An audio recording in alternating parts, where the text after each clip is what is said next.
Sorry about that. I forgot to add this part. So I'm going to call this the BMS 300 amp battery scam part 2 by Edward A. Pritchard Jr. I forgot to add this one part, so I'm just going to add it real fast. And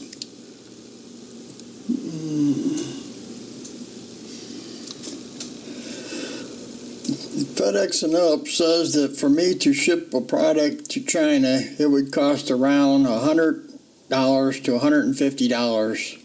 The U.S. Postal Service will ship it for around $50 to $75 without a signature, so you do not know for sure if they will receive it or not. That is why the FedEx lady told me to have them send me a thing for me to ship the product back to them, so that they can pay for it to get it back. I paid $159 for it, counting the trade assurance that I was supposed to get. So if they cheated me out of my money, I'd be able to get my money back.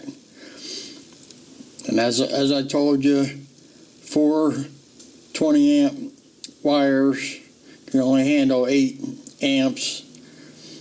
30 amps going through a 20 amp wire will catch fire.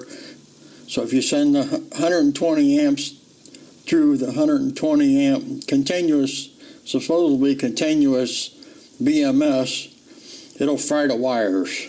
So there's no way that this can handle the 300 amps, that they won't give me, so they won't give me my money, because the people at the trade assurance says that they said that it'll handle 300 amps, and I already proved to you that there's no way this will handle 300 amps. But you have a great day, and may God bless you. Take care. Bye.